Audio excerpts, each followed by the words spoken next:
Before we get started, does anyone want to get out?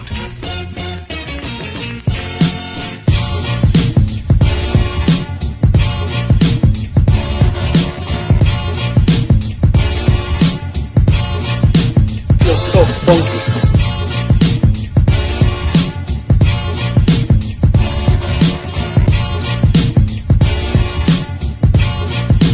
Feels so funky. Hello everybody and welcome to Cinematic for the People. It's episode 3, it's the 16th of May 2018. I'm one of your hosts, Alan Kerr, joined by Andrew Craddock. Hello everyone, episode 3, Revenge of the Sith. No, don't start on that note. Yeah, it's a happy note to start on. I suppose if we start on that note, we only can get better. Absolutely, that's what I meant. How you been doing, Andy? Good man, good. Been seeing quite a lot of films, been on a wee bit of a 50s binge this week. I noticed, what is the app you use, Mubi? Mubi, yeah, it's a thing that you, it's like a sort of art house online service. You actually get a year's subscription for free if you buy the GFT Cine card. Plug. Yeah, right. So it's their like yearly subscription where you get like 4 free tickets and you get £1.50 off all of your tickets, but you also get a subscription to Mubi thrown in there as well. Do you know what throws me off? Like sometimes you will like tag them on Twitter. Yeah. And so the service is spelled MUBI. Yeah. And the Twitter handle is Mubi UK. That's right. So it looks like Moobwick. Moobs, man boobs. A lot of people it's a strange one, man. Like people don't really know how to pronounce it. I think when they actually launched the service, it was called the Auteurs. Like it had a really fancy name. Did you think people wouldn't be able to pronounce that or know what it meant? Well, I think if they didn't think people could pronounce it, they would have probably not changed it to something more incoherently ridiculous. Yeah, but perhaps. a lot of people call it Mubi, some people call it Mubi. But yeah, it's a really cool online streaming service. You can get like a month for free to try it out. But yeah, you get like a lot of art house cinemas across the UK now include membership as part of their like kind of loyalty card scheme. They've partnered with a lot of cinemas like our own GFT. What about yourself? What have you been up to, dude? Oh, that college work watching movies. It's an absolutely beautiful day here. Yeah. In sunny Glasgow. We are sitting kind of sweltering. Yeah. Tonight we're not going to talk about any of those 50s movies that Andy saw, unless we just really run out of things to talk about and need to fill the time. I thoroughly enjoyed some of these 50s movies, so I'll probably talk about them at some point, but yeah. But the main topic of conversation is going to be Deadpool 2, the big new release of the week. Then later on we'll talk about some news. Andy will tell us a little bit of a film he's kind of enamoured with at the moment called The Fall. Which no one has heard of. Entebbe and Fast Food Nation, an old Linklater movie, I believe. Not so enamoured with those two, but I did watch them. So we'll get to that later. It's a little tease. Yeah. Keep you on the hook. And also so people know when they can tune out later. Yeah. Yeah. But first, as we said, Deadpool 2, the big release of the week. Is this the second big comic book movie of the year? Do we have any before Infinity War? Yeah, we had Black Panther, of course. Yeah. Where have you been? Like the highest grossing comic book movie since the first Avengers at the time, I believe. I guess I'm just racist. That's the only answer. Yeah, man. I don't really have anything to say to that. You're a lovely guy, though. You could at least disagree with it and say, no, you're not. No, you're a great guy, mate. You're great. So, I mean, it's a pretty big comic book movie. First one was an unexpected, massive hit. So yeah, people have been looking forward to this one. Certainly seems to draw a different kind of crowd to the usual comic book movie crowd as well. Yeah. Got that kind of action movie crowd that just love a kind of, I guess as the Americans would call it, an R-rated action movie, something a bit more adult. So yeah. And also it's an out-and-out comedy. Yeah, I mean, more so than the first one, I think we'll get into, but yeah. So just kind of, very quickly, what was your opinions on the first Deadpool movie? I really liked the first Deadpool movie. I didn't know much about the character. I think we spoke about this before when we were doing our Avengers episode. I don't have a huge history with comic books, or, a huge, childhood affiliation with them or anything, but, didn't know a lot about the character. Liked the look of the trailer, thought it was fun. Thought when I went to see the movie, I had zero, expectations. I was just, kind of interested to see what it was about. And you know me, I like to try and catch pretty much everything anyway. And yeah, I really, really enjoyed the first movie. I liked its simplicity of storytelling. I liked that most of the story was basically set on that bridge from the start. Yeah. It kept kind of hopping back and forward to that moment until the kind of final act. Thoroughly enjoyed the first movie. So I was, looking forward to this, but a little anxious because they've got so much more expectations now. What did you think of the first movie? Yeah, I was much the same. Like, I mean, I was pretty, trepidatious about the first one because of what happened with X-Men Origins Wolverine and kind of just the state of the Fox X-Men movies. Sure, I forgot about that. It's all kind of, I mean, really is. It's the same property essentially. It's part of their deal with Marvel is that they have all those characters, and Deadpool is technically an X-Men kind of character, right? And like it had lingered so long, like in development hell, and they had supposedly leaked stuff, and like it took a long time to get made. And I was like, well, is it going to be true to the real character of Deadpool? Is it going to be violent and gruesome and dirty and filthy and stuff? And fourth wall breaking, I believe. He talks to the reader in the comic book the same way that he talks to the audience in the film. And like I thought some of the marketing was a bit obnoxious for the first one, but I think after having seen the movie, I kind of got it. I was like, all right, no, they know what they're doing. They get the character. Sure, they did it well. Like it was funny. It was Ryan Reynolds kind of was born to play that character, I think. Yeah. So I was a big fan of the first movie. So with that said, the second film, I'll just kind of give a brief synopsis. Picks up after that. Deadpool has been working as like he's called the Merc with the Mouth. He's been a mercenary, like just killing people who deserve it around the world. Seems to be predominantly like sex traffickers and stuff. Like seems to kind of focus on the kind of gritty side, like because I guess you're not going to get sex traffickers in your average Marvel movie. It's a sort of darker side to it. It's almost like a comic Taken. Yeah, that ties into the overall kind of plot as well. Sure. So long story short, a guy called Cable, played by Josh Brolin, comes back in time to hunt down and kill a kid, played by, I don't know his name, but he's the kid. Ricky Baker from Hunt for the Wilder People. Exactly. And Deadpool kind of takes it upon himself to save this kid and stop Cable from fulfilling his Terminator mission. Yeah. You all know the drill! Intercept the convoy! Watch out for Cable! Hit it! There's this kid. He's in trouble. Move or die. Pump the hate brakes, Thanos. I ain't letting Cable get to him. But I can't do this alone. We need backup. We're gonna form a super duper fucking group. So overall, what was your thoughts on Deadpool 2? Man, I gotta say, it's a 2-hour movie. The first half hour of this movie, I was kind of underwhelmed is a strong word, but I wasn't clicking with it. I was enjoying it to a point. There were certain parts of the first half hour or so that I really liked, but it kept going through the back of my mind. I was like, man, this is maybe, it feels a little like they're just trying to go faster, louder, more intense. It turned everything up to 11. And obviously, literally in the case of Cable's main gun, it actually goes to 11, which is a nice little reference. But the first half hour, I was not struggling again. I just maybe expected more. And then it just kind of felt like it kicked into gear after it got the kind of first act out of the way.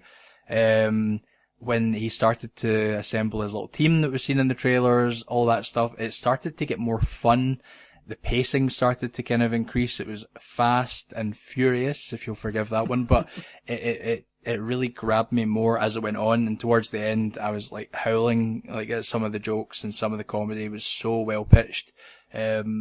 So I don't know whether I would say I prefer it to the first one, just sort of talking generally, but I'd certainly put it right up there alongside it. Yeah. What about you? I'm the same, yeah. Like I said in my Letterboxd review, like it definitely stands side by side with it, if not surpassing it.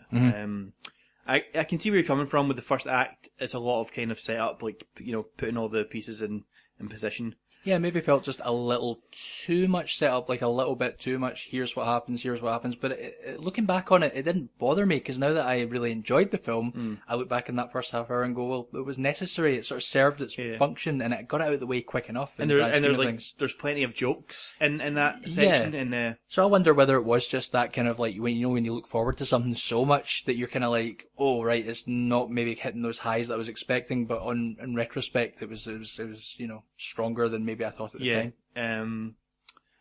So yeah, we both ended up giving it 4 stars on Letterboxd. Am I right? 4 out of 5. I'm sure that means drastically different things to you than it does to me. Do you know this is funny? This is a slight tangent. I was speaking to my girlfriend last night about. I said to her how the early reviews for Soul were out, and it was sitting about 71% so far on Rotten Tomatoes, which means that 71% of critics have given it a positive review of some description. And she said, "Oh, that sounds like a 3 to me." And I was like, "No, surely if you break it down, it's a 4." And she was like, "Well, no, because I would say only the top 5% is worthy of a 5-star, and maybe only the bottom 10% is worthy of a 1. It's like the spectrum for like a 2-star rating is like from like 5% to maybe like 30%. Sure, this is like a little problem that props up when you think too numerically about films. Yeah. I like to give a rating to a film purely because my memory is a piece of shit. So like when you arrived tonight before we started recording, you were like, can you remember any of those things that you were you were laughing at? I was like, not a single one. Like, so I can look back at my little review on Letterboxd and my star rating and go, I liked this film. Like when you said to me there, what did you think of this film? I looked down at the screen to double check that I enjoyed it. So for me, the star rating is sort of like a way to kind of log it as a little bit of like a diary almost, if you will. But I think it's dangerous to start thinking like to focus too much on the percentages. I mean, that's why we both have kind of the motto of like, no half stars. Yeah, because it gets too much in the minutiae of like, well, what's the difference between a 3 and a 3.5? We both subscribe to that philosophy. I think it's a good one because, like, really, I mean, for us giving a star rating to a film, it doesn't really mean jack shit. No, yeah. Mark Kermode doing his writing up in the Observer or something and giving 4 stars to a film, that's got weight to it because that's the UK's most beloved film critic putting a star rating on it. For us, it's, we're not really trying to sell it to so many people, where it's really, I think, more of a personal, like, just sort of especially reminder. when it comes to a 5-star. Like, for me, the difference between a 4 and a 5 is just like how much it resonates with me personally. Yeah, I'm not comparing everything to Vertigo and Citizen Kane. Yeah, because exactly. Otherwise nothing would get a 5. It's like, it's pointless to compare things to like the masterworks of what is still a pretty new medium. For me, we've kind of gone down a rabbit hole here with ratings, but like, 1, 2, 3, 4, 5, hated, didn't like, liked, really liked, loved, Yeah. To me, the line between really liking and loving something, you're probably right, is pretty thin, but there's that little spark where you just like can't wipe the grin off your face, or you get enough tissues to wipe your tears away. Something that's really resonating for me is worthy of that 5 stars, but yeah. So anyway, back to Deadpool 2. Which neither of us have rated 5 stars. But I think we're both in agreement that we've given it 4, yes, as you said, but both of us think it's a very good film. Yeah. So a big part of Deadpool is obviously the humour, and a lot of that comes in the form of, like we said, fourth wall breaking, self-aware, referential humour. Yeah. Which that can go either way a lot of the time. Like, that's an easy way to get a lazy laugh sometimes, I think. Sure. But I think for the most part, the Deadpool movies have done a good job of building the joke around that and not just having that be the joke. Agreed. And in this film, I think they take it to the next level. Like, everything in this film, I think, was kind of accented with an attitude of we think we can get away with a lot more now because the first one was so successful. Yeah. So everything has a bit more of an edge to it, I think. Yep. Particularly the references to not just like the other Fox movies, but other superhero movies in particular. Particularly the DC movies. They kind of they go for the jugular a lot. Yeah. With them. Yeah. And just like at one point he calls someone who resembles a paedophile, he refers to as Jared Kushner. She's got a big laugh in the center of the viewer at. Yep. I don't want this review to just delve into I like the bit when Which is it's hard to do when it's a comedy because that's what you remember, you know, the funny bits. Particularly for a movie like this, because like it's not. I don't mean this to sound condescending, but it's not really a real movie. Yeah. It's a big series of laugh out loud, brilliantly pitched moments of humour set around like a fun, dumb action film. Yeah, I'm going to get back to that later on. What you said there, like it's not really a real movie. Like we'll have a spoiler section. I don't mean that in a condescending No, way I know at all. exactly. You know, Yeah, it's almost like a sort of different medium of entertainment that we're watching, where you can kind of pick it apart in terms of like, oh, that bit was fun, and that bit was fun, and that bit was fun. Yeah. It doesn't have an overarching thematic resonance to it or whatever, you know? Yeah, it tries a couple of times. I mean, it has definitely like a central theme that it's going for. I mean, Deadpool, like at the beginning of the first movie, Deadpool says, you know, don't be fooled, this is a love story. And I guess in the end, the first movie kind of is that. It's all about him and his girlfriend. And in this movie, he says, you know, you shouldn't have left the kids at home because this is actually a family movie. Yeah. And then again, comes round to it kind of is. Yeah. Sure. Like in a very obviously, you know, twisted, bloody, profane way. In a very Deadpool way, if you're familiar with the films, yeah. But yeah, like, I thought it was very funny. Yeah. I agree. I had a little bit of an issue. For me, I really liked the film, as I said, but it felt sometimes that they were going for like low-hanging fruit, that they were really, there was, for every great funny joke, there was like one that was like, it's too obvious, and it was like it had been written by somebody who just kind of wanted to get a really quick, lazy laugh, like you'd put it before. Not that some of those weren't fun, but I feel like maybe less and more, like less of the jokes, but more quality jokes wouldn't have hindered it.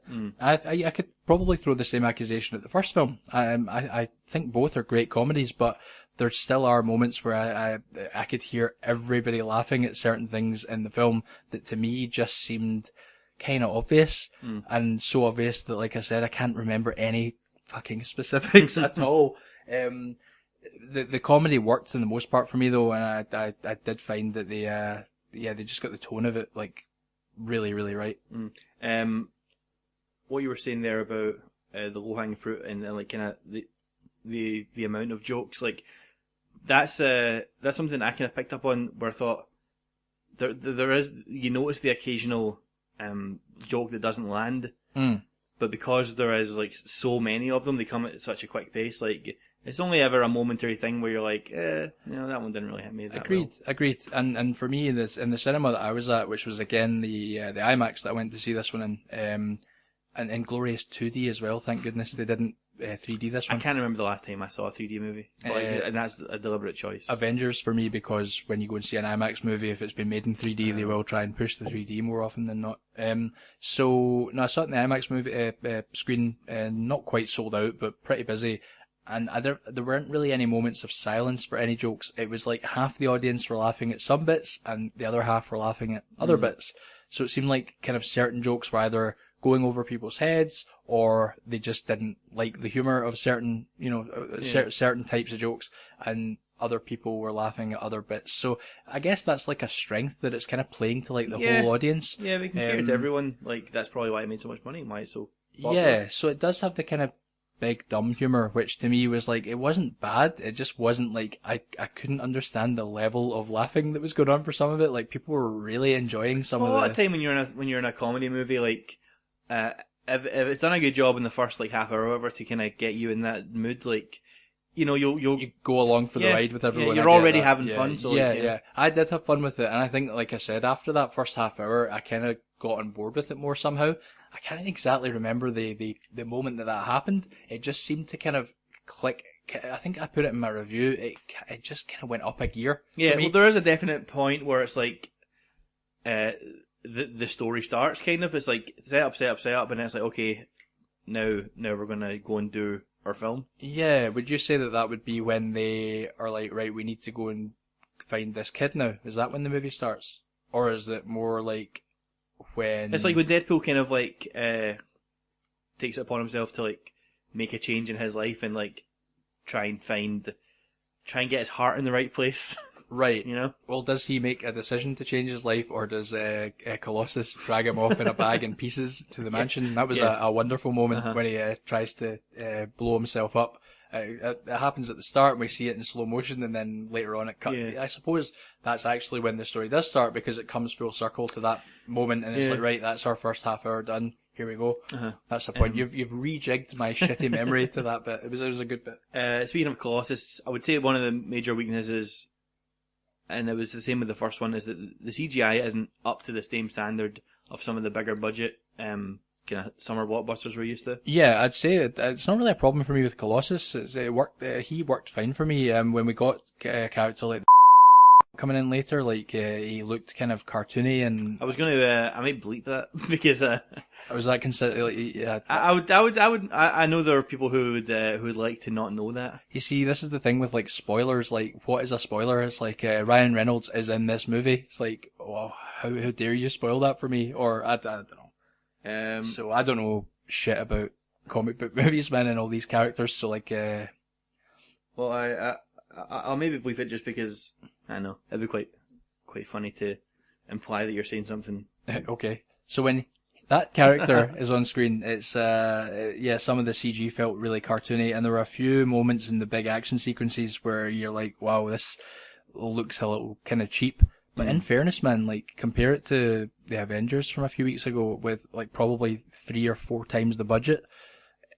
There was still quite a lot of, like, computer-generated stuff in Avengers that leapt out of the screen as not being particularly good. There was a slight lack of consistency, I guess, because so many different CG studios are working on it. There were definitely some scenes in Avengers, I would say, effects-wise, that worked better than others. Yeah, I mean, you can clearly see that Thanos got more work than, say, Proxima Midnight did, you know. Sure. Yep. Who's Proxima Midnight again? She's that one. Yeah, she's the female member of Thanos' Black Order. Sure. Voiced by the marvelous Carrie Coon. Okay. Who dat? She's in Fargo, the TV show. She's in The Leftovers, which is one of the most underrated TV shows of all time. Everyone should go and watch The Leftovers. Fantastic. Damon Lindelof. Sure. I love him. I love him. I could take him or leave him. I'm more of a Carlton Cuse guy. Shut up. I am. What does that mean? Well, like, they were the two Lost guys. Yeah, I I preferred know. the Carlton Cuse stuff to the Lindelof stuff. We'll do a Lost episode later. No, and we will not. It'll be 4 hours of me explaining why it all makes sense and why... 4 hours of Alan mansplaining the 9 years of Lost. No, 7 years of Lost. 6 years. 6 years, Jesus. Anyway, we're going down so many rabbit holes here, man. So well, you many mentioned tangents. Lost, you know. So where did we get to? Yeah, we were talking about the CG and the effects. Yeah. Definitely a bit of it didn't look great, but nothing that ripped me out of the movie. Yeah, Nothing it's that just took when me you out of have the movie. 2 characters that are fully CG characters, like like especially who? like you know, Colossus and the other guy. And the other guy. Yeah. Man, I just have no idea why that is a spoiler, but okay. Some people would like that to be a surprise. When I they see guess, it. okay, they refer to him as the big guy Yeah. that they've got locked away. Like, I was surprised. I was like, oh. Well, when they said Bringing the him big in? guy they've got locked away, I just thought, yeah, like, coming back again. You're gonna have to bleep that I out as am, well. yep, thanks. Yes. But on this note, let's talk about the new characters. Sure. Of which there's quite a lot. Yeah. Definitely. One of the strengths of the film. They've kind of, everyone's got a little personality. They kind of pepper it a little bit more with, well, they've just got more people to play with this time. And like, I thought the supporting cast in the first one, like, they were fine, but like, you know, Negasonic Teenage Warhead and Colossus. Yeah. I felt like they was just taking like the dregs of the bucket, really. I think that was very intentional. I Yeah, get the maybe, impression that it was like it plays well to that joke whenever he turns up to the mansion, there's only the two of them Yeah. there. And of course, like in any X-Men like universe, of course those two wouldn't be the only ones there because they're like you say, they're kind of like B characters. They're not, you know. That's been generous, I think. But yeah, so she's certainly become more of a fan favorite, I assume, since then. I understand she was literally in like one issue of an X-Men comic once back in the day. Yeah. And they intentionally plucked her out of obscurity. Because she had a cool name. Yeah. She had a name that worked with the tone of the movie. Yeah. I think she's not in it as much in this film. Yeah, not really, no. They have a really lovely recurring gag with her girlfriend, Yeah. where they just keep saying hello and goodbye to one another. Hi Wade, bye Wade. That worked well. The big new character is Cable, obviously, who played by Thanos. Thanos himself, which they actually refer to. I think Yeah. Deadpool at one point says to him like simmer down Thanos or something to that in a effect. different way than he does in the trailer, which I appreciated. Yeah, the trailer was well done in that there was a lot of misdirection in the trailer, Yeah, which is just like lines that were cut together in a sort of old school way to make you kind of think that, the story would play out in one way. But nice. the new character I thought worked best was Domino. I thought she was fantastic. Me too. I like that actress. Like she's in Atlanta. I don't know if you ever watched that. That's Donald Glover's show, Yeah. right? I haven't seen it. No, She's in that, and she seems like she's kind of a cool person, and she's good in this movie. Like she's so cool, man. yeah, like because her power in the movie is that she's lucky. Yep. They make a lot of jokes about that, particularly about how it's not very cinematic. But her scenes were fantastic. They played out like a Final Destination movie. Yeah. Because it's like these totally improbable things, Death-defying are stuff yeah. going on. And I don't know if you picked up on this, but what I loved was when he referred to who would create a character whose only power is luck. Like, must be like some hack that doesn't know how to draw feet. I think that was the line? Yeah. I don't know about the draw feet part, but I know that Stan Lee, the creator of like most of the Marvel characters that we know, or a co-creator, I should say, whenever he used to get asked what superpower would you like, he would always say luck. Luck was his, like, that he said that if you're lucky, nothing bad can happen to you. So I've got a feeling that he perhaps have a hand in creating Domino. Maybe. Who knows? Or I certainly know that he had that show years ago, Yeah, Lucky Man. That weird Sky One original that they had. Stan Lee's Lucky Man, which was based on this idea that his idea of a perfect superpower would be luck. Yeah. So I quite liked that that was evidently a little kind of dig at like how ridiculous the superpower is, that knowing that that's Stan Lee's answer to what like the best superpower would be. And it turns out it's a fantastic power. It works because every time somebody tries to shoot her, the gun locks up, or, every time she gets thrown in the air, she gets, caught by something or balances on something. So she just walks through a street and the cars will just miss her. Yeah, I mean, you start to actually question the logic of it and the whole thing falls apart, but that's why it's beautiful. Like, how is that a genetic mutation? Yeah, right? And it's like, it's fine. It doesn't matter. It's just, it works for the movie and it's great. And in that way, this is where the movie works really well for me, just to kind of, not to seg away from that, but just to kind of bring it back to the Domino character, really highlighted for me. This works as a kind of comic book movie from before comic book movies felt that they all had to be in this big, huge universe where everything had to make sense and be consistent with itself. It kind of felt like it just threw everything to the wind and it was sort of went with reckless abandon to make just a really fun comic movie. And who cares if it doesn't add up in another movie that we do in the future? It doesn't need to be in consistency with the X-Men movies. At one point, like, someone introduced himself as an alien from another planet, and they're like, "Oh, that's interesting." Yeah, just roll with it. They don't feel the need to like not everything needs to have a backstory to tie it up, and it doesn't not everything needs to kind of correspond to this one singular timeline, which is probably a good thing considering the X-Men movies have done a terrible job of trying to do that anyway. Yeah. So that worked really well for me. But in terms of, you were talking about the characters, sorry, and I also like that Domino is like the way she plays the character is like, as someone who has lived their life not having to worry about that stuff, like, no pun intended, a very happy-go-lucky kind of sunny disposition of being like, oh well, sure, let's just see what happens. Like, because obviously it's going to go well. Yeah, it works for the character. It works for the movie. What about Peter? Did you like Peter?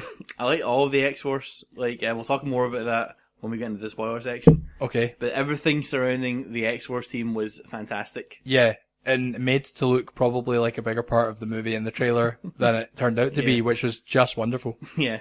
So quickly, in terms of the action and direction of the movie, definitely a step up from the first one, like a bigger kind of scope. Still not massive, like, in scale, but like... No, compared to like some of your other big Marvel Studios movies, then not so big, but yeah, really solid action movie. But there's one in particular, like the X-Force scene kind of in the middle of the movie. Yeah, when they're all parachuting down. Yeah, and then they land and it's like a kind of a train heist type situation going on. Like, yeah, that was really good. And directed by one of the guys who killed John Wick's dog.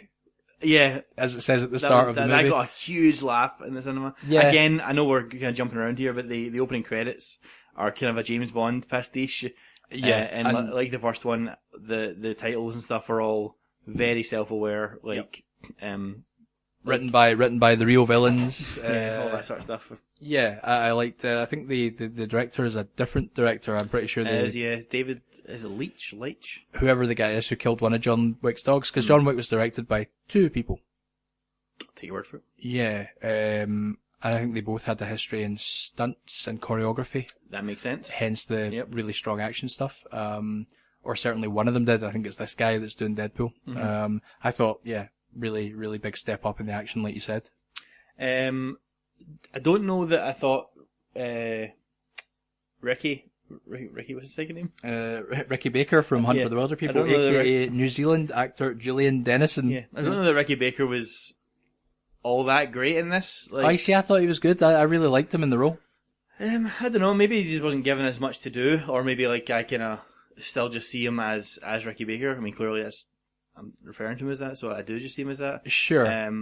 But like I kind of felt like that could have been any snarky kid. For me, it was cool because doesn't he have a line like, "How often do you see like a fat superhero or That's a chunky true, yeah. superhero?" It's like we're underrepresented, we're discriminated against, Yeah. and actually maybe there's a little meta comment there that it's just cool to like see somebody that doesn't fit the usual bill. Yeah. He's a heavy dude, but like he's a cool dude. I like him. I Yeah. like his that's such a 90s reference. He's a cool dude, man. Yeah, he's pretty radical. Yeah. But he worked well. I liked him when we see how he turns out in the future. They had an actor portray him as an adult, and he looked pretty badass, man. Yeah, like a big kind of Maori samurai assassin. Yeah. But he works well. They have a really cool scene in the prison together, him and Deadpool, where Ricky Baker, aka Fire Fist, Rusty Collins, Fire Fist is his name in the film. So Fire Fist has snuck in a shiv, aka a pen, in his prison wallet. Prison wallet, yeah. Which he pulls out off camera. So yeah, that was a cool scene, and having Cable bust in trying to that's a good time for Cable to first show up. There's a lot going on there. Yeah. Cable had shown up before then. Not in. Oh yeah.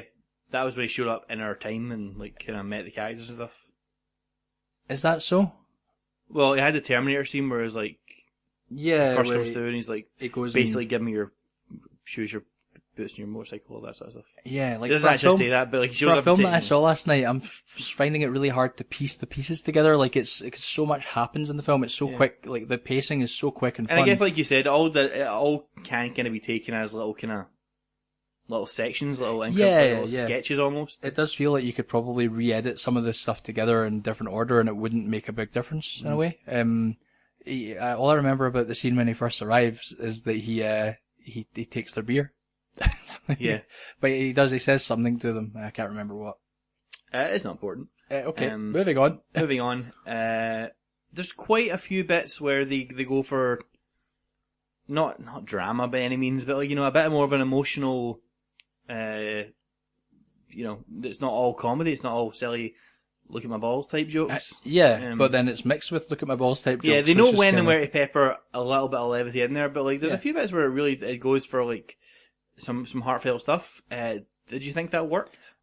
As a piece of melodrama, no, but I didn't think it was actually, even though it seemed the movie was sort of showing a stereotypical piece of melodrama, it didn't feel like it was trying to achieve that. It felt like it was taking the piss out of that. For me, I'm going to go back to Logan, which they take the piss out of at the start with him, a model of Wolverine, with the big pipe sticking through his chest. When I saw Logan in that scene at the end, and like half the cinema are crying because Logan's dying, spoilers for that film, I was like, I wanted to laugh because I was like, there's a fucking pipe sticking, or there's like an airplane sticking through his chest. It's comical, and they're trying to like make us, like, that felt like a really contrived way to try and make you like feel something for the character. Like, oh no, this guy is dying, but there was some massive object, like a tree. It was a tree, sticking through his chest, and I was like, this is ridiculous, but they weren't playing it for laughs. Whereas in Deadpool, I felt like they got it right because they were like throwing in the kind of melodrama that you might see in like that Logan film, but still like giving you a little wink and be like, we know this doesn't really fit. So it worked for me in that regard because I don't think they were actually trying to seriously give you really any big emotional, I know you maybe don't agree with me. I disagree on both points there. I think the ending of Logan really works because it takes itself seriously. Okay. Because I think in Logan in particular, they earn it by that point. Like, he's been doing the character for 20 years. And they portray him through that movie as someone who is at that point. And like, I think the character and the actor and the studio had earned that. They throw it all out of the window as soon as the camera pans back and there's a fucking oak tree sticking through his chest. It's completely ridiculous, so that you can't, even if they have earned you to take the character seriously by that point, I mean, it's so ridiculous that it is parodied brilliantly right at the start of Deadpool 2. I didn't think they were trying to make fun of that. I did. But then I think that's because I thought it was ridiculous. I actually thought Logan was an okay movie, but I think it was an overrated movie, and primarily because I think the tone was so misjudged in Logan. But that's a whole other conversation. Yeah. Whereas I think they got the tone right here, where when they did throw in these like more story elements of like a bit more of emotional poignancy, it felt like they weren't taking it seriously enough to warrant like you feeling like you needed to get on board with some kind of emotional ride they were wanting to take you on. But you seem to think that they were wanting you to kind of feel something for the character. The whole thing that propels Wade through the story. Yeah. Are we going to go into spoilers? Not just yet, but like it means something to him. You know, he's not just laughing it off. Sure, but as an audience, we're encouraged to laugh every 10 seconds of the film. So, for me, okay, it might mean something to him, but it's like, I wasn't feeling like we were expected to have like an Avengers moment where we're like crying for these characters. Like, I felt like it was more like, okay, that's like a tough character arc moment, but they're like undercutting it with like a lovely, excellent piece of humor. Like, but I never think it's supposed to be in the sense of that, oh yeah, you don't really have to worry about that because we're going to make a joke about it. It's more like the humor exists on a meta level, whereas all the character stuff exists within the reality of the film. Again, for me, like if the film wanted you to take that stuff seriously, then that didn't work for me. But I never felt like the film was trying to make me or was forcing me to take it seriously. That's kind of what I was getting at. Like, I wonder if there is a lot of people who that's too much of a disconnect.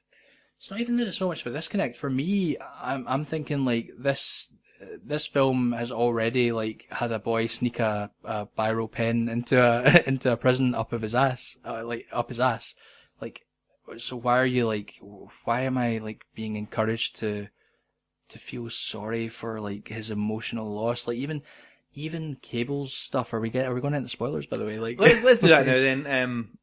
Yeah, I'll mark in the episode description that this is the point where we're going to get into spoilers. Yeah, like, okay, so we're doing spoilers. So like, Cable's purpose for coming back is that his family have been killed. His wife and daughter have been killed by Ricky Baker in the future because he's gotten a taste for killing.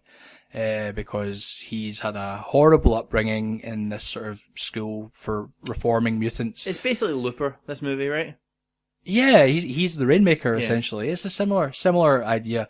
And it all works fine, but for me, it never feels like it's trying to make me like go, oh, that's so sad for this character Cable because his kid died and his wife died. They make jokes about the fact that his like daughter's teddy bear is caked in blood. Okay, and it's all played sort of straight for laughs. I'm glad you said to go into spoilers because none of that's what I was talking about. Right. I was talking about stuff with Wade and Vanessa. Sure, like, but because at the beginning of the movie, and I will talk more about how this may be an issue in a wee minute. Sure. Vanessa is killed. Yeah, or fridged, as you put it. Yes. Yeah, which is a fair point. We can talk about the kind of implication of that in a second. Sure. But for a story point, she's killed, and that's what makes Wade, want to. He has this he's trying to kill himself to reunite with her, and he has this death fantasy, or he's approaching heaven or whatever, how you want to interpret it, where he feels he has to better himself before he can be with her in heaven. Yeah. I guess. Now, for me, that works as a really cool plot device to kind of just move the movie along, because she's like saying your heart isn't in the right place. Mm-hmm. So he's like thinking, what does that mean? But it never, for me, it never had like an emotional poignancy where I was thinking like, oh, it's so sad that I didn't even know the character's name. What's her name? Vanessa. Marina Baccarin's character. Like, I never, like, felt like, oh, it's, like, I can't believe they killed off my favorite character, or I can't believe, like, his girlfriend is dead. But did you feel bad for Wade? No, because I was just like, funny man do funny things now. Like, well, then I think they would see that as them having failed. I don't think so. I don't think that they were really trying to grab the audience that way. I don't think. I feel like they were putting it in as a sort of movie element and to say like, oh look, sad moment in film. Don't worry, we're going back to funny man doing funny things now. Like, it didn't feel like they would be that disappointed if somebody said, "Oh no, I wasn't like crying my eyes out when Wade's girlfriend dies." Again, not necessarily having to cry your eyes out, but like if you don't take that relationship seriously and you don't feel bad that he has lost the woman he loves, who was the whole point of the first movie. If you don't take that seriously, then like it takes away a big part of engaging with a film. I think if you're just there to laugh at the bad language and stuff, then there's an element of the film. That's an oversimplification that I made probably, but for me, trying to, and it could be because I've been on a Douglas Sirk watching marathon of late, where he was like the master of melodrama. Like to sort of expect your comic book movie to also have that poignancy of like some like emotional masterpiece. For me, there's no need for it to do that, and it doesn't. But it never felt like it was trying to overreach emotionally. It just felt like, okay, cool. It's like a little sort of story element. I get it. Yeah, I don't think they overreached. I think I didn't feel like it. I didn't feel like by me saying like, oh, I don't think. I mean, how did you word it? The emotional bits in the movie. Like, by me saying to the director, like, oh, I didn't feel like overly touched by them. I don't think it's like a failure on his part. I think it was like, almost like it's just another way to move things along, and it didn't, I'm finding it hard to like put this into words because I don't think it's a weakness of the film. I think you and I are just looking at the way these emotional bits are put into the story in a different way. Fair enough. That you're seeing them as something that's quite integral to how the thing moves along, and for me, they almost seem not that significant in the grand scheme of things because I enjoyed the movie just fine and almost kind of chuckled at how I don't know if disconnected is the word, how odd they seemed in a movie like this. It kind of made me, like, it added to the humour more. Right. Does that make sense? Like, yeah, I guess I just, think of it a bit more earnestly then, I guess. Like, But for me, sorry to cut you off, man, but for me, it's Deadpool 2. Yeah, and this is where I kind of have an internal struggle with myself, like saying, like, is that what they want? Like, are they making fun of me for like, you know, for feeling like I should care about this, or like, but if they are making a point to make a joke of it, like, I feel like they should have made it much more of a joke. You sure? And I don't think they are trying to make fun of the audience. I think they are legitimately putting in a wee kind of emotional moment in the film. I just don't think it's to be taken that seriously in the overall arc of the film. Yeah, I mean, obviously, they don't want you to end the movie in tears and be like, oh god. This is not Avengers Infinity War. Yeah. Yeah. Oh god, exactly. So, and yeah, even though I think maybe that we're looking at it in a different way, like, we both came out of the movie, both giving it a very positive review, we both enjoy it. Yeah. But for me, the fact that the emotionally resonant stuff doesn't maybe hit in the way that they may or may not have intended didn't bother me at all. Okay, well, I guess then it's a win-win either way. Yeah, thing is though, if you're looking for Citizen Kane, or if you're looking for try to think of a really fucking good, if you're looking for Brief Encounter, like, you know, an amazing romance, like, of course you're not going to get that in Deadpool 2, but it's certainly got more variety and tone than the first one did. They definitely are a bit more ambitious with it, and that's to be applauded. But I certainly wasn't like particularly moved by any of the kind of I keep using the word emotional. It feels like overuse, but yeah, nothing particularly moved me to the point where I thought that they'd really done a number on that stuff. I guess my the way I come down on it is the central thing. They can make as many jokes as they want, but if they start treating the kind of the needs and wants of the main character as something to not take seriously, then you lose your audience. Yeah, I agree with you. Actually, I do agree with you on that. Yeah, but I don't think they went that far. No, they take their characters seriously enough, in that they're not taking the piss out of themselves. I get that. Well, they are taking the piss out of themselves, but they're not undermining any drama that they have built up. Yeah, it's possible to do something and kind of laugh at it at the same time while still being like, but you know. You need to kind of ground your thing. You're right, in some kind of like, there still needs to be a stake. There needs to be stakes and consequences, and there just needs to be characters that you enjoy. And this film had that in spades.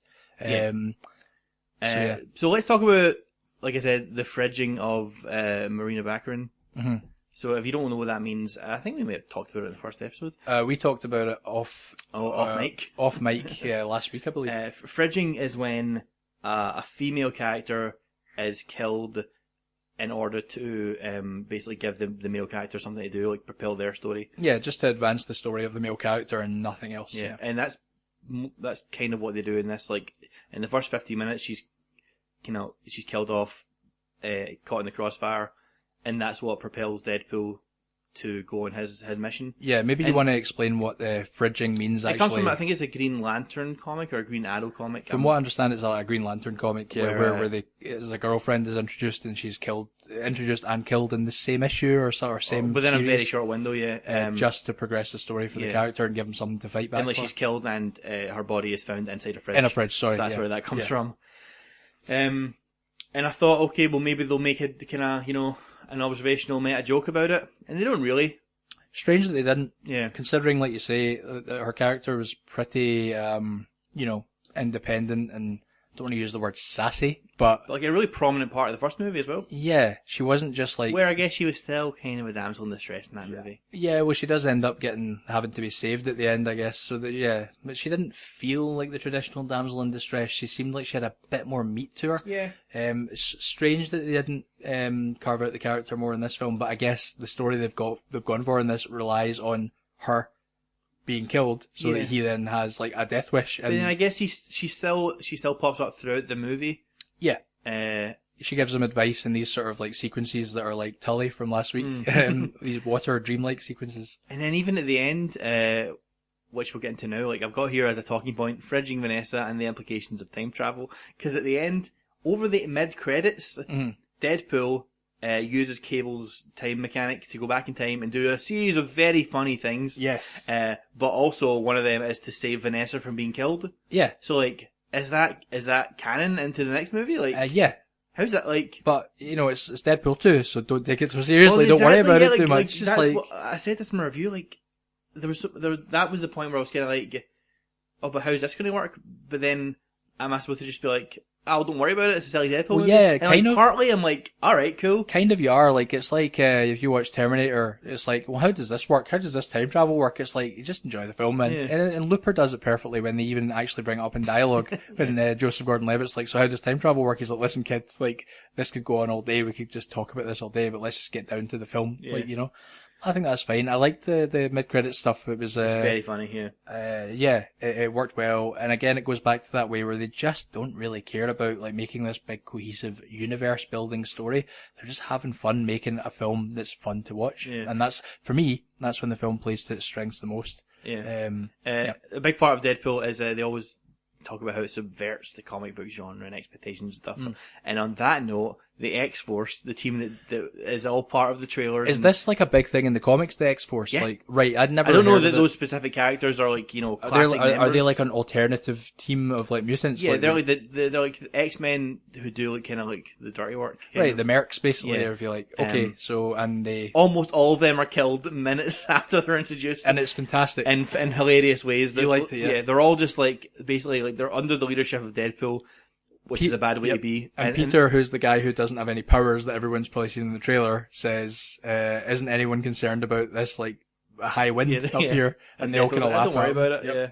And then they jump out of the helicopter or the parachutes and get blown all over the place and get killed in a variety of like embarrassing and stupid ways. Sort of like Roadrunner, Acme type, Wile E. Coyote. Apart from Domino, of course, because she's lucky. Domino is the only one who's just floating down there, like absolutely fine. And Deadpool is as well, of course. It was very funny because like a lot of people have been saying about how they want an X-Force movie and they want Deadpool to spin off into this. Yeah. And the film makes it seem like that's what it's setting up.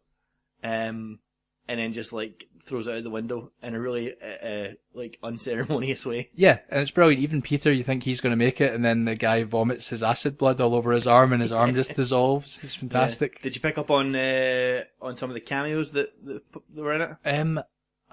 Of course, I'm just thinking there was the fantastic cameo with all like a bunch of the actual X-Men, because he's moaning that they're never there when he goes to the mansion, and it cuts and they just sort of quietly slide the door as shut. If they're hiding from him because they don't want anything to do with this nutter. Which is funny. What? Who did you spot there? I spotted McAvoy and I spotted the really quick guy. Yeah, Quicksilver and McAvoy there, and so is Beast. He's Oh the guy yeah, that Beast closes was the there door. that closed the door. That happened so fast though. That was the only ones I could pick up on. Yeah, I did. You know, speaking of cameos, I didn't see a Stan Lee cameo in this film. There's a big mural of him on one of the walls, like a huge side of the building has a mural of Stan Lee on it. I totally missed that. Yeah. Oh wow, because he had a great cameo in the first film Yeah. as the strip club MC. Yeah.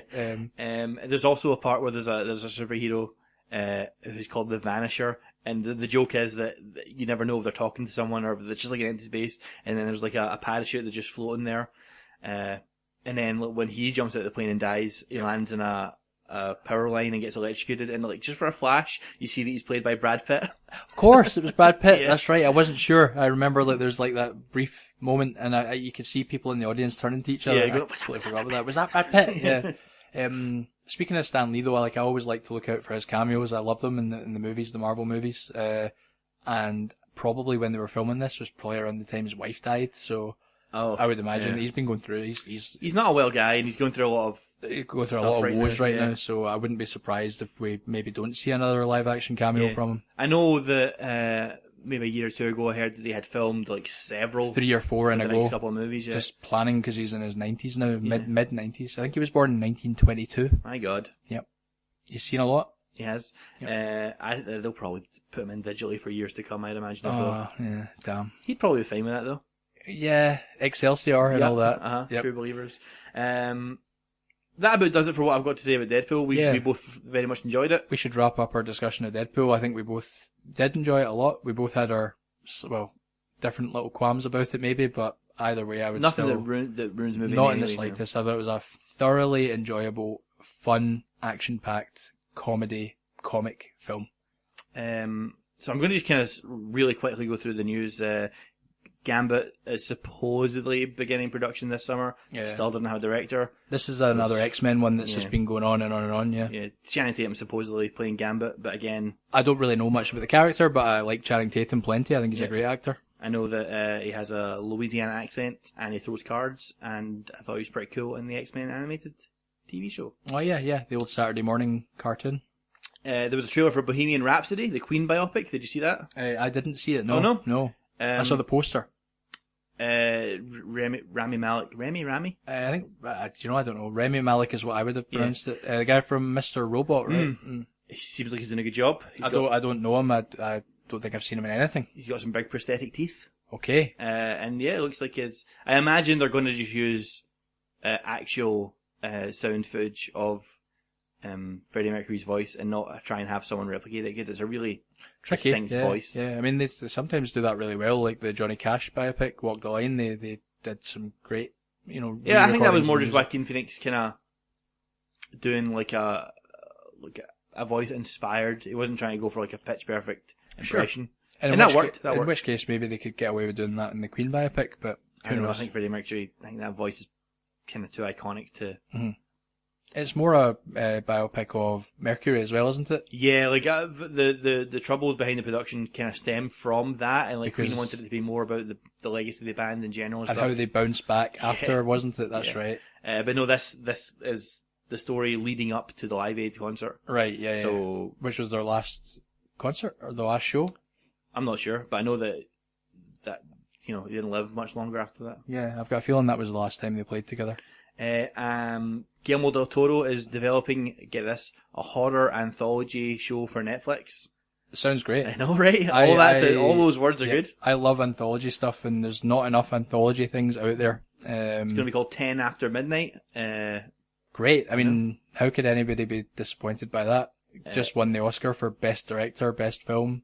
It's only just been announced, so it'll be a while before it even... Sure. And Netflix have got this thing where they give people total creative autonomy, and somebody like Guillermo Del Toro, that could go a long way to making some really interesting stuff. So keep your eyes on that. Will he be producing it, or...?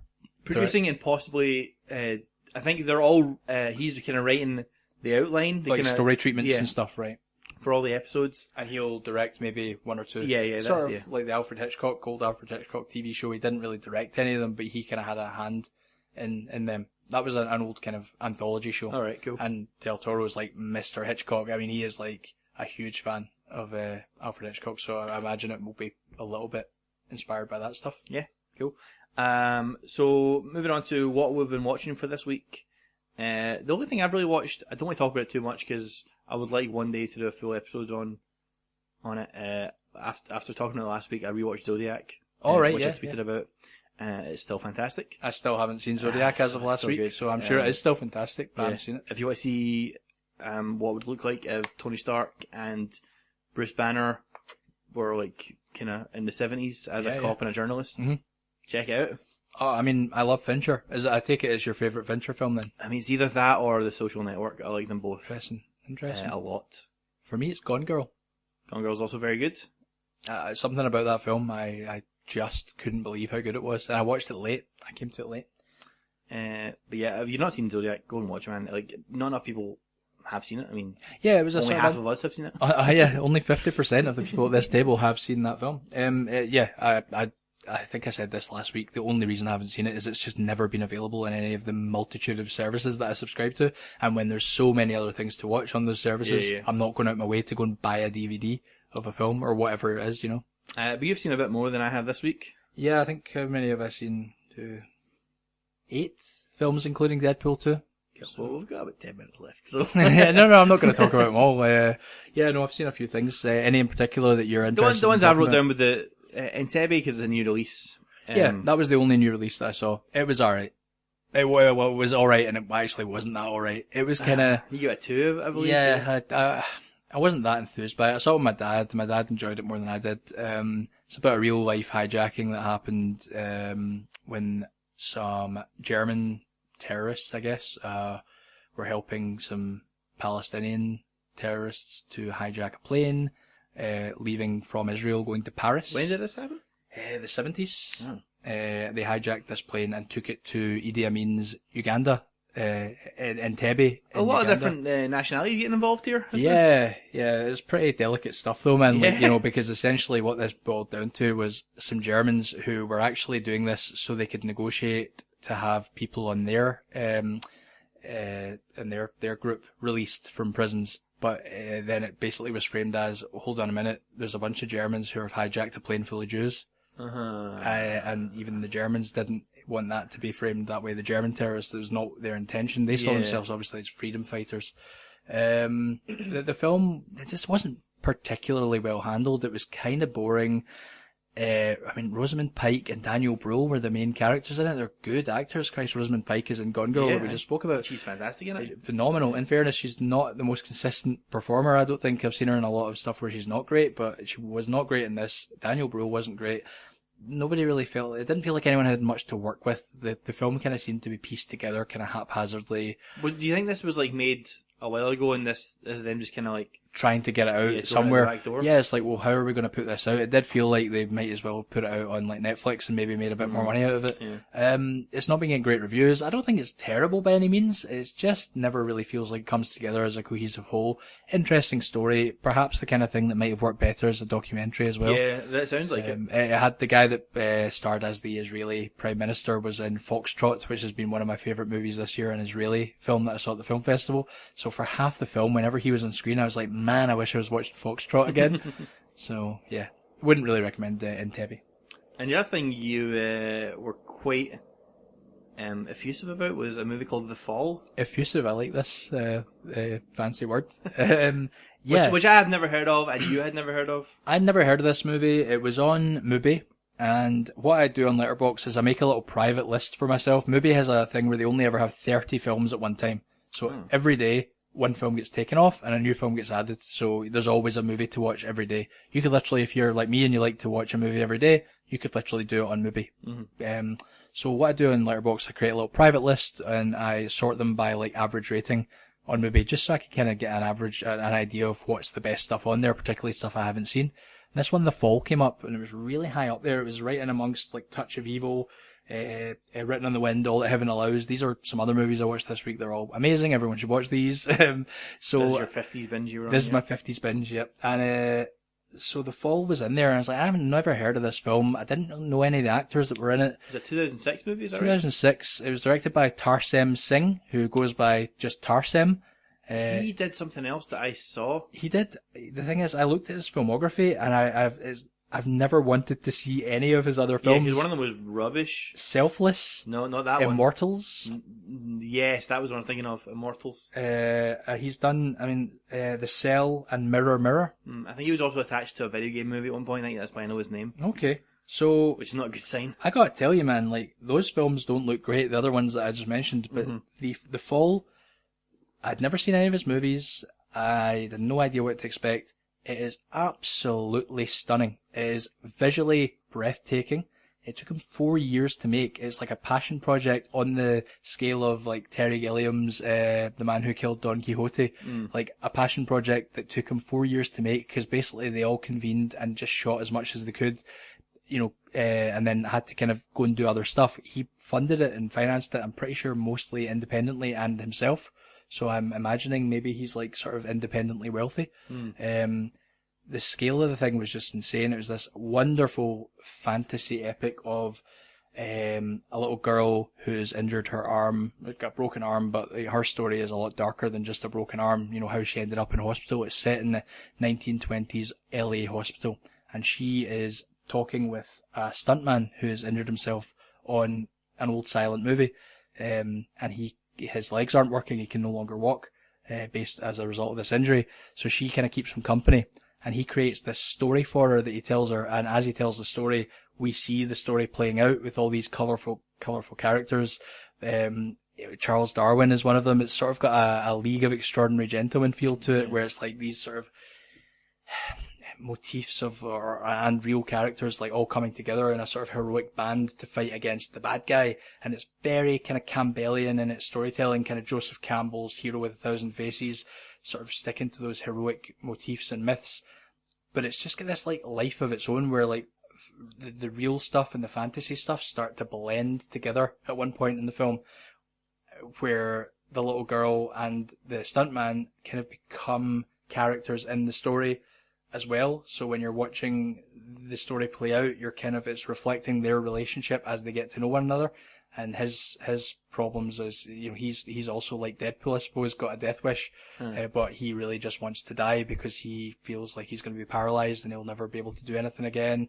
So he's basically sending her out to find him morphine pills so he can overdose on them, and tells her this story as a way to sort of hide that fact, to make it seem like she needs to get medicine to help him sleep. It's so wonderfully told. I've not done it justice at all by going on like this. It's all over the place, I'm sure, but I couldn't believe how good this movie was, and I would recommend anybody checks it out if you like. It's any kind of genre, but we were talking about Del Toro right there.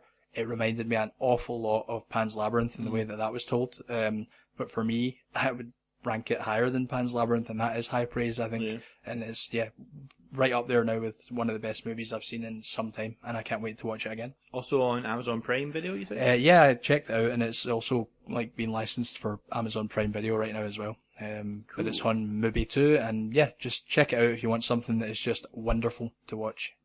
Cool. Do you want to say a quick word about Fast Food Nation, or is that not? No, it's all good. It was a lesser Linklater film. Have you seen it? No. You're not missing too much. It was fine.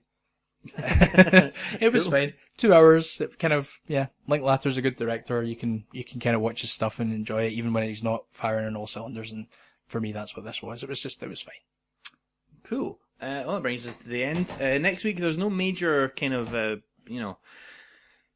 big mainstream releases. No blockbusters next week. There's a documentary called Film Worker. Yeah. Andy, what tell us about that? So Film Worker is a documentary about an actor called Leon Vitali, who essentially gave up acting after Kubrick's Barry Lyndon. He played Lord Bullingdon in Barry Lyndon, and he gave up acting and basically became Kubrick's right-hand man by all accounts. And this documentary is basically telling his story, because I think people just kind of didn't realise what had happened to him.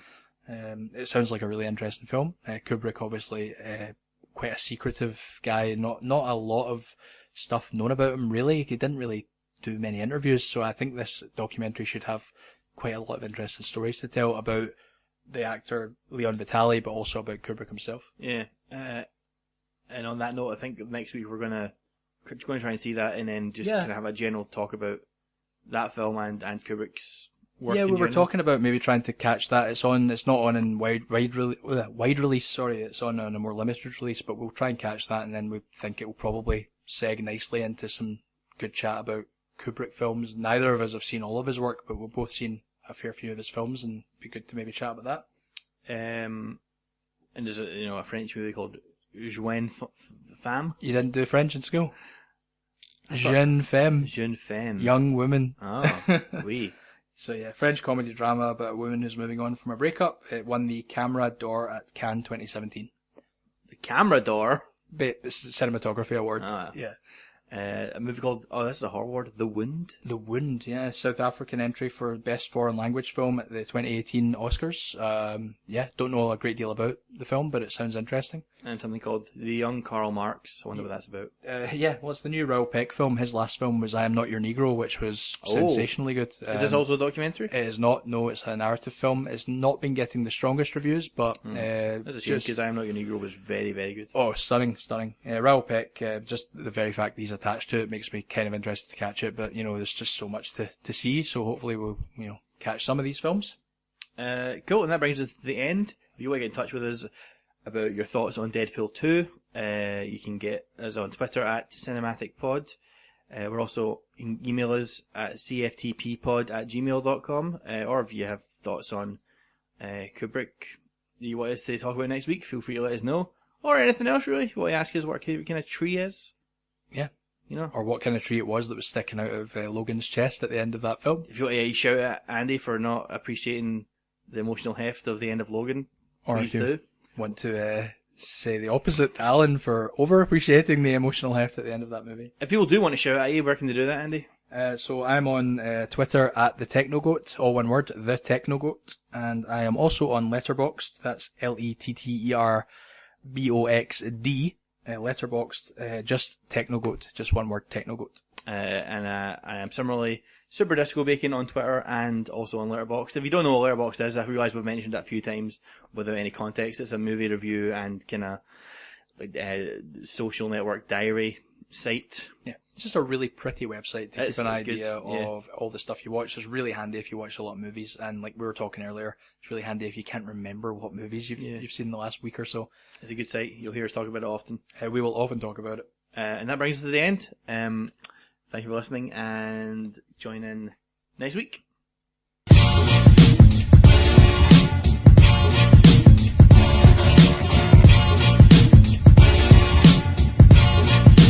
You're so funky.